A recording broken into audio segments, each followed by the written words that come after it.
passed away. I'm very sorry to inform you all. Craig, as so many of you know, had such a valiant fight against leukemia.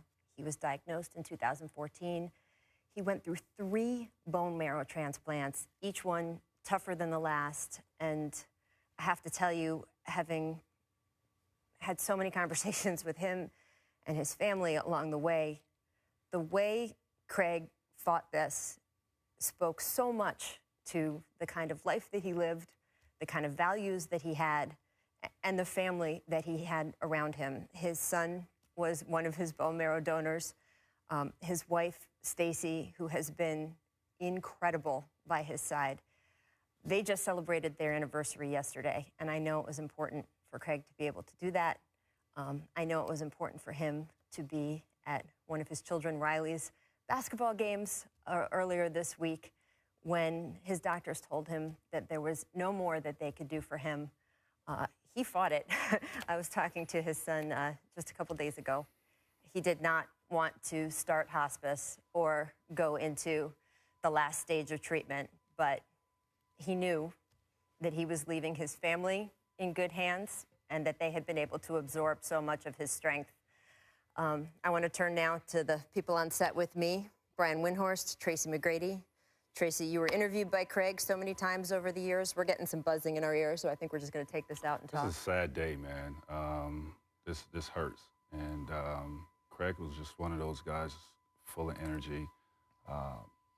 As a guy that was interviewed by him several times, there was never a time where I felt like I didn't want to talk to Craig Sager. Like, no matter what was going on, he just made me feel comfortable. He just made me feel like I want to have a conversation with him. He would truly be missed. He fought the hell out of this, and I'm hurting today, seriously. He had stages to what he left us. I mean, he brought us so much joy, not only because of the way he dressed, which certainly defined him, not only the way he did his job. He was fearless. He didn't maybe look like he was fearless the way that, but he was fearless in doing that job. He was never afraid to ask tough questions. He had so much experience. There was never a situation that he couldn't handle. I don't mean during the game. I mean post-game, which is just as stressful. Not as many people watching. He would handle it. We sort of leaned on him to handle it.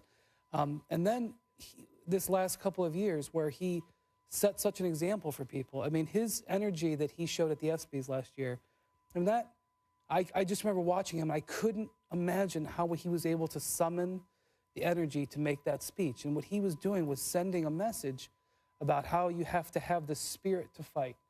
And so he leaves a very diversified legacy. Yes. And we should celebrate all of it. And the NBA, in a way, was given a gift that they were able to celebrate Craig during the last years of his life so that he could see how much he was appreciated.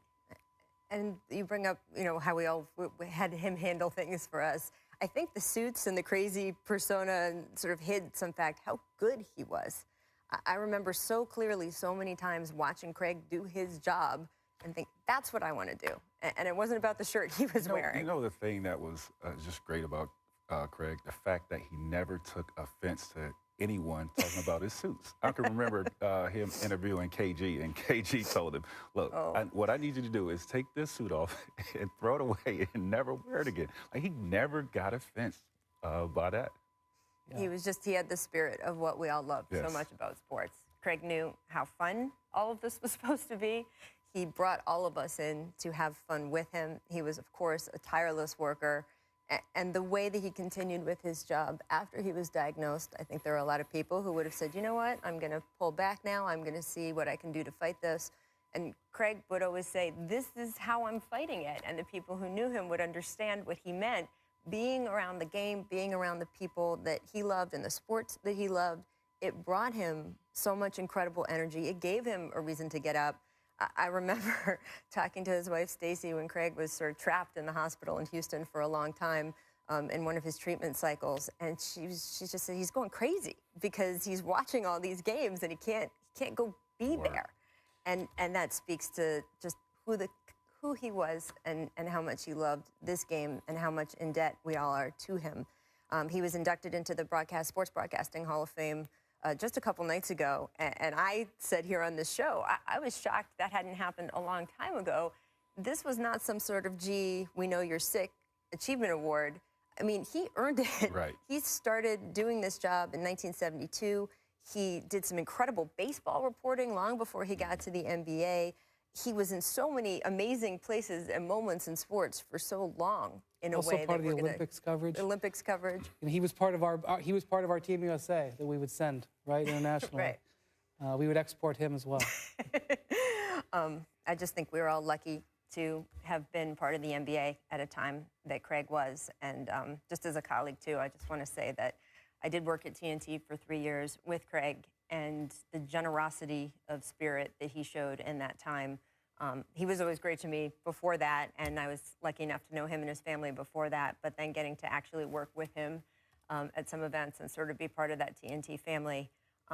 It is an incredibly close-knit group over at Turner. They're a smaller operation than we are here at ESPN, and I think we all here want to send out our best thoughts, not just to all the kids and to Stacy and to the larger Sager family, but also to the Turner family, because he had been there for 20 years, and he was certainly a family member to all those people there. So I'm so devastated. Yeah. I'm not sure I even know what to say. I knew this was coming. Been talking to his family over the last few days, but I'm not sure anything